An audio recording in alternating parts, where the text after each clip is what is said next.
Hi, my darlings. It is Mama Radha. How are you? I got a couple minutes, and then I got to get back home and get back on the mama grind.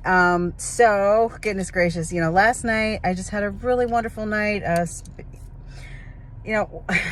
only sleep when my husband is kind of ready for me to sleep. So, he came home and he's been working so much, and we've had a lot going on, and the last few nights, he just wanted to stay up and talk. So the night before last night, we were up till 4 a.m. just talking. And our eldest son had come down, and, they were talking their man talk and all that stuff. And kept myself busy during that time. But I was there, I'm there for him and, whatever he needs. So I was exhausted, but it's all good because then I get up in the morning and do what I got to do. So, anywho, and then last night we stayed up a little bit better. It was like 2:30, but he was just expressing to me just how important it is to him, why he works so hard, to make sure that all of us are taken care of. He says that basically he's reached the age where he knows so many people that they, pass away suddenly. This happens, that happens, and you just never know. Again, with a very stressful line of work and all that kind of stuff,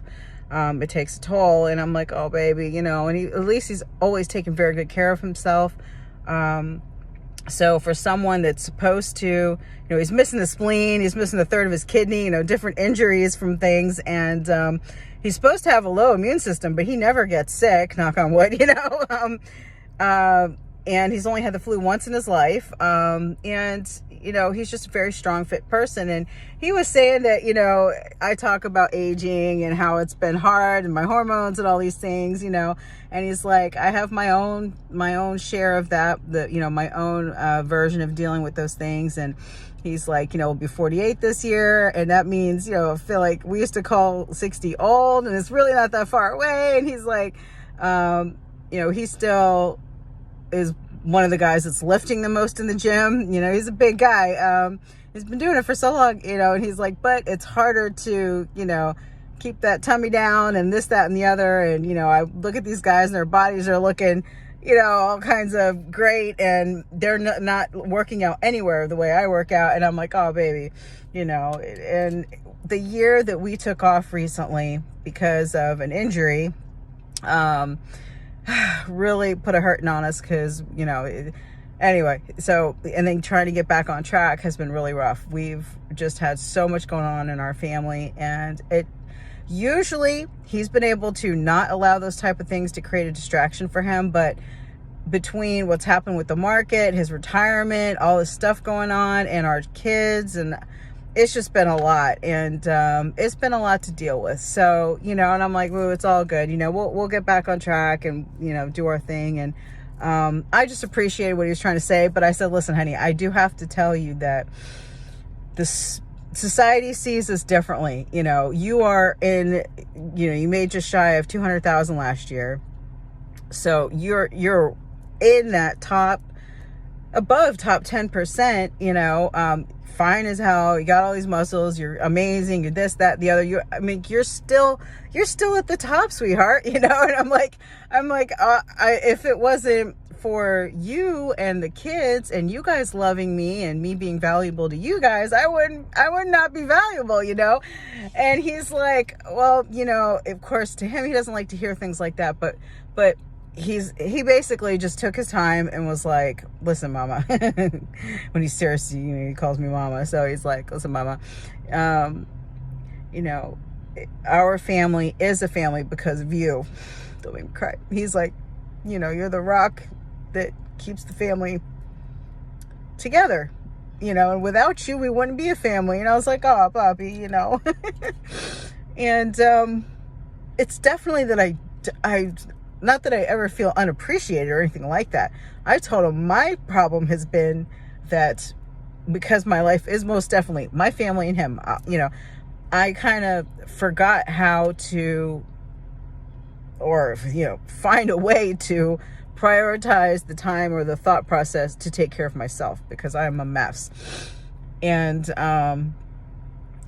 he's like, just be patient with yourself. Just know that I love you, more than anything. And, he was just talking to me about, he's always had all these alpha friends, and they're just, the girls are everywhere, and and he's like, but I just have never been the kind of man that took those opportunities, even though I could have, and even though I freaked out at times and I thought, oh, what's happening? What do you do? What's going on? You must be, because you're so fine. I see the way the girls look at you, blah, blah, blah. You guys already know, the ones that have watched my channel for a while, all the different kind of things that I've been through, loving an amazing, handsome man, since I was 14 years old, since we were 14. It comes with challenges, and in a world where it's so rare and hard to believe that people stay faithful, we have, even through all these challenges, and it really touched my heart. And, I've given him a number of opportunities to do what you want to do, go on trips, do this, do that, second wife, the whole thing. And, just time and time again, God bless him. He shows me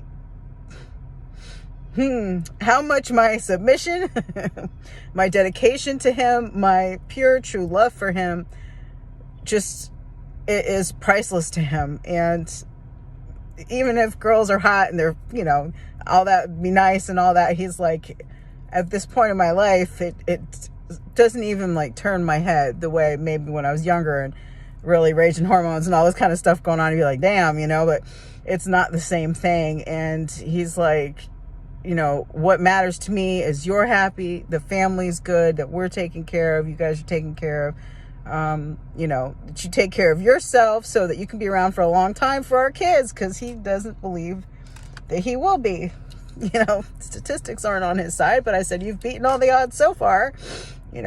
God saved your life. Like, I don't even know. What are we on? 18, 19, 20 times now? So, I'm grateful. And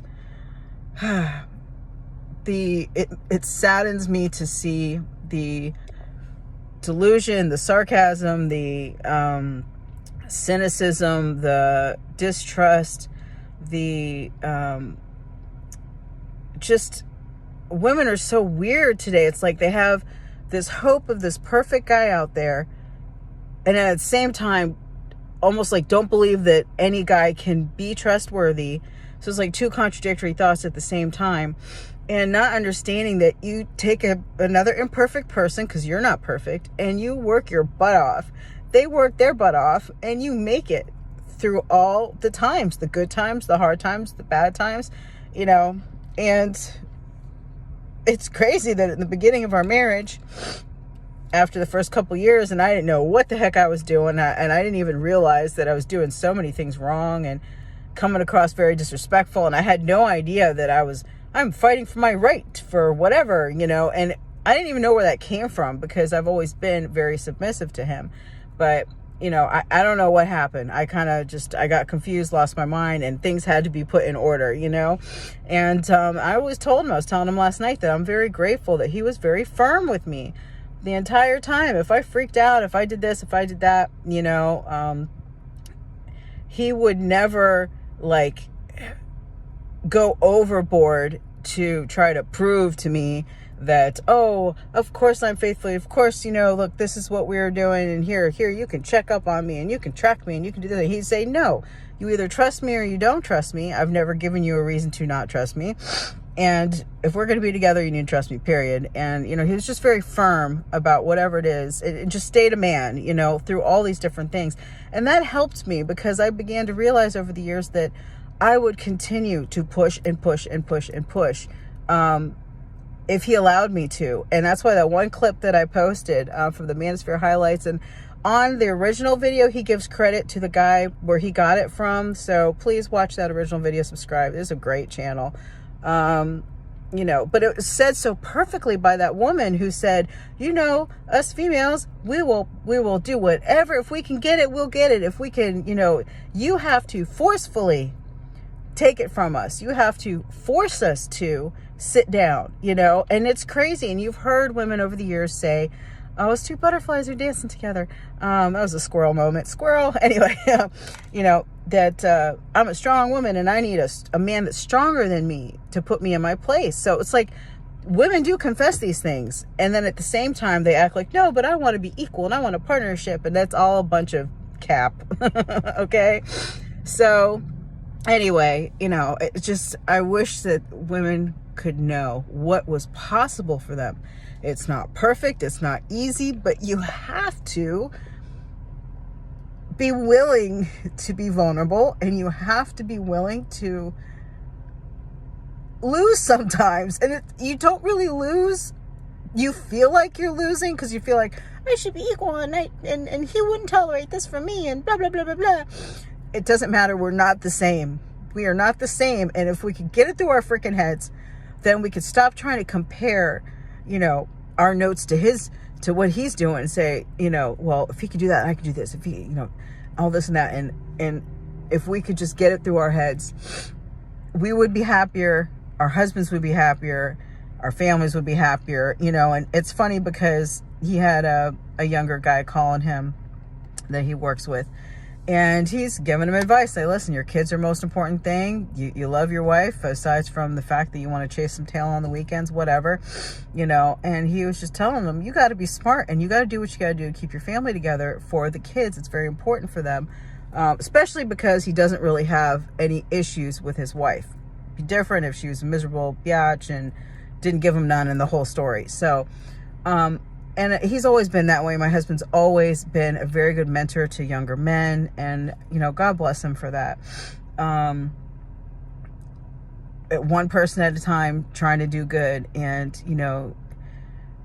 why did I even tell you about that? So just basically, especially at this point in his life, being able to look at it objectively and say, for your family, for society, for this world, you need to keep your family together and make it a priority. I don't even know if that's the heck I was going to say. It doesn't matter. Anyway, I'm grateful. I've been going through so much for a little while now with extended family. And now the situation with my daughter. We had an MRI with her yesterday. It's very difficult. You have to be your own and your family's own advocate, lawyer, everything, because people just say whatever. Doctors, anybody will just say whatever, not knowing 100%. They make educated guesses. They've given her 5 different medications. I've had to look them up. And they're the worst. The black label from the FDA. I'm like, hold up. And they want her to take 3 of them, 3 times a day. And I'm like, nope, we ain't doing that. And we came up with a very minimal compromise to make it manageable, because the headache doesn't leave. The pain in her head doesn't stop, since the roller coasters. So anyway, so besides for the issues with our own children, things we have to deal with, I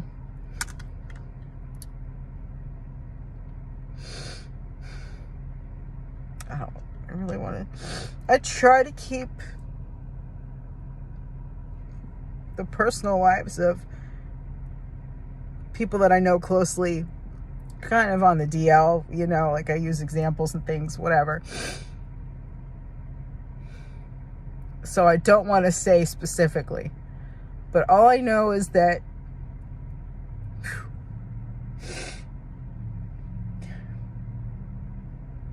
all right,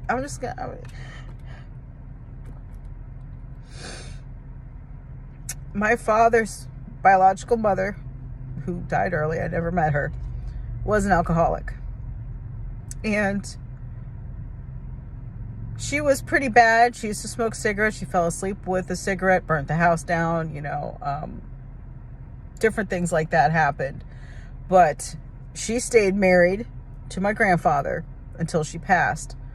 And having that headship and that boundaries kept her somewhat under control. Bad things happened, but now we have another family member who is an alcoholic, and because she is not under any male headship. She's been out of control, but she's completely out of control. And I told family members that just like a child pushes boundaries, pushes and pushes and pushes because they want someone to show that they care and stop them from the self-destructive pattern that they're on, I believe she's doing the same thing, and women do this. And it's so bad.